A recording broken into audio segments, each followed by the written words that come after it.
Hey guys, so we are in the second week of March 2018 and yet somehow it's snowing in London. Like, it's basically spring. Could someone please talk to the weather in the UK? Like, how are we having snow again? It's spring. Anyway, that's my rant over for today.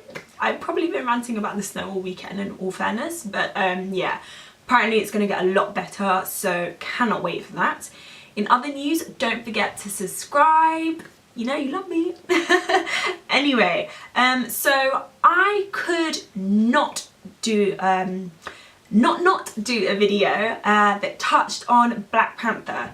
Now, I know everyone is so aware of the hype that Black Panther has brought. It has been amazing. The movie has been so successful. It's now hit $1 billion in box office sales worldwide, which really has surpassed so many people's expectations, simply because it was a movie with the lead roles played by black actors.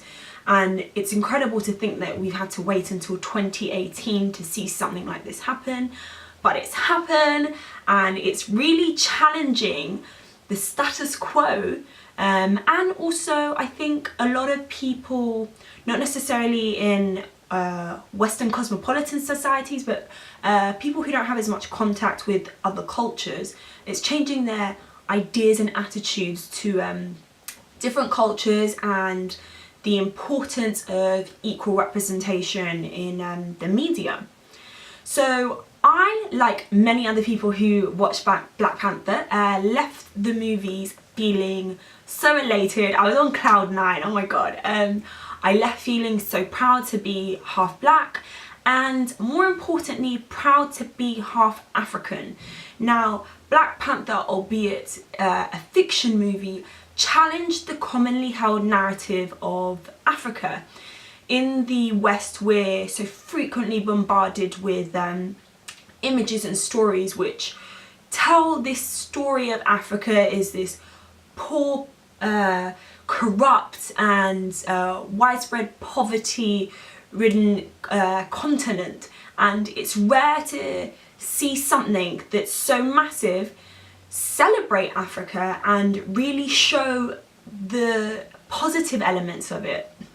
And so I left, as I said, feeling really proud to be African, and then it got me thinking, obviously this is a movie, so you wonder how many people actually think that kind of technology could potentially exist in Africa, and just development in general in Africa. And so I had a look on the good old big wide web regarding misconceptions about Africa, and I wanted to share some of them with you guys, and I swear I was literally flabbergasted when I saw some of the comments and misconceptions. It's incredible. We're in 2018 and some people still think like this. So got my phone because I want to read them out to you, make sure I get this right. So, commonly held misconception number 1 about Africa. Africa is one country. Africa is one country. Okay, sorry, I'm over. Africa is one country. How can anyone even think this? Like, how can you think Africa is one country? Africa is one continent. It's a massive continent at that, made up by 54 unique, diverse countries. I mean, the countries couldn't be more different. The regions couldn't be more different. When you think of North Africa, you think of some of the French influence that's happened over the course of its history in like the likes of Tunisia, Morocco. Then you've got your countries in East Africa, which is so different to North. And then you've got South Africa, which up until recently was under apartheid. Then you've got Central Africa, which is also completely different. Then you've got West Africa, where my Nigeria is, and the likes of Ghana, which were under British rule until about 50 to 60 years ago. So how can anyone think that Africa's one country? Like, that really shocks me and worries me, that people think that that big old lovely shape there on the map is one country. Tied in with this idea that Africa is one country is that it is one homogeneous culture and only one language is spoken. Well, I just addressed that. It's definitely not one culture because you've got all these different influences. And then with regards to the language, it's believed that there could be up to 2,000 languages spoken in Africa. I mean, if we want to talk about mainstream languages, in West Africa, because the likes of Nigeria and Ghana were under British rule for so long, English is the official language of the country. They're in the Commonwealth now, so how can people even question that? And then you've got countries that speak French, you have countries that speak Portuguese, Spanish, and this is because of the long history of colonial power from the European that the European countries had in Africa. So to think that there's only one country there, it just really, I mean, one country and one language, really it shocks me that people could even think that. So misconception number 2. Africa is poor and relies heavily on aid. Now, I don't blame people for this one. I blame the likes of Oxfam and other big charities. Now, I'm not undermining their work. I think those kind of charities have a double-edged sword. On the one hand, they have done a job to create awareness of less developed societies and let people who are in the West, who are very fortunate to have a certain standard of living, know that there are other countries in the world which are not at that level and they do need some help in some cases. But at the same time, they have ingrained into our brains this idea that Africa is poor and needs foreign aid. Like, since I was a little girl, I can remember seeing these adverts, Oxfam adverts, with such sad music playing in the background to begin with. Then this little black kid who is either skeletal, so you can see all his bones because he's severely malnourished, sorry, got the word out, severely malnourished, or you see a kid with a massive stomach because he's got some sort of illness, be it due to drinking dirty water or something. And then one thing that always annoyed me with these adverts is that with these kids, there'd be this fly flying around their heads and then it would land on their face, and because the kid is so unwell, the kid can't just like knock the fly off. So yeah, somehow I'm thinking about the fly, but yeah, anyway.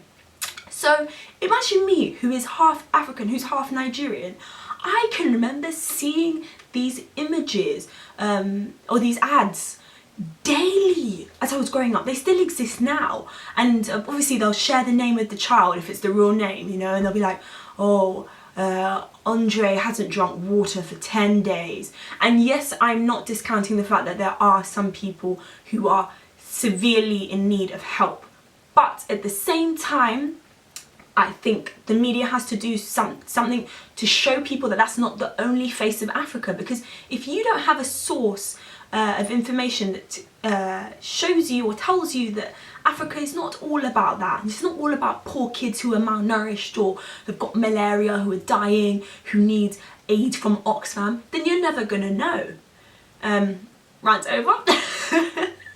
Yeah, so there's that one. Then corruption. So being half Nigerian, that's a bit of a tough one because Nigeria is globally known as being a very corrupt country. I don't really want to delve into how corrupt I think it is and the system, but I think that it's kind of hypocritical at times when Western countries like to so often brand countries in Africa as corrupt when we ourselves know that our countries are corrupt too.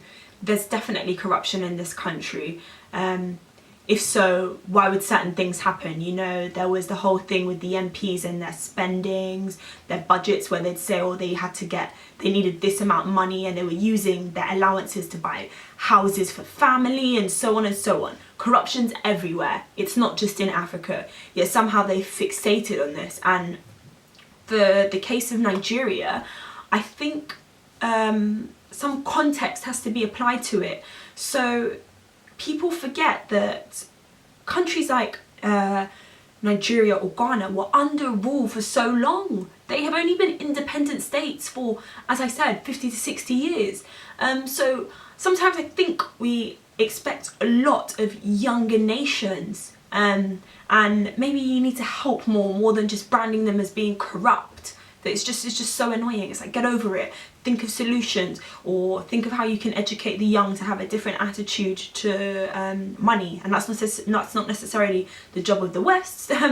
But you know, I just think this whole, oh, Africa's corrupt is so boring. Like, everyone knows it is, but everywhere is corrupt at the same time.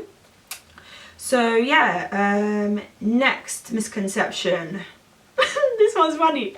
So I read that people think Africans live side by side with animals. Okay? So they think that you're walking down the street and a lion's just walking next to you. No. So that happens when you go to a safari, and you wouldn't be allowed to walk near the animals because the animals would kill you and eat you. That's berserk. Along with this misconception is that Africa is a desert. No, it's not. It is home to the Sahara Desert, which takes up roughly, I think, about a third of the continent, but the rest of the continent is not a desert by no means. It is made up of different infrastructure. So you've got some rainforest, you've got cities, big cities like the ones we have in Europe, with skyscrapers, big buildings, which are very busy, and so on. So yeah, it's not a desert. Africans do not live side by side with animals. Like that just makes no sense to me again. Yeah, okay, and another one, there's no technology.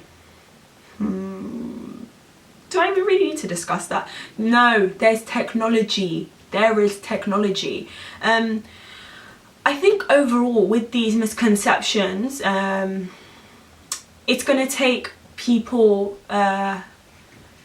it's going to take things like Black Panther to come out and challenge people's ideas of what Africa or what the black race has to offer, and I'm glad we're starting. I think I've only just remembered, when I lived in Nigeria last year, I subconsciously showed the best parts, because people are so used to seeing the same old boring shit that Africa's poor, Africa's this, Africa's that, and I wanted to show Africa in all its splendor. So I showed people beautiful beaches in Lagos, clubs, restaurants, nice places. Everyone thinks that it's this unsafe place and so on, and yes, there are unsafe places. Let me not negate that at all, but there are unsafe places everywhere, and I think we need to be a little more open-minded. And I really hope to see more movies like Black Panther that challenge so many ideas and the status quo, and really start to have this more positive narrative, not only about black people playing lead roles in movies and that they can actually sell out movie theatres, but also that places like Africa are much more than what we've been told. So guys, as I said, subscribe. Let me know your thoughts on these commonly misheld conceptions. Do you think they're crazy like I do, some of them? If you did think any of them, let me know what they were. I'm also interested to hear the other side, the other opinion. But I just think in this really connected world where we have access to so much information, and we see video clips on Instagram or YouTube from all over the world, people must be aware that places aren't as backwards as they once thought. Sorry. Yeah, so as I'm talking to you guys, I can see that it's snowing. Why? Anyway, peace out, guys.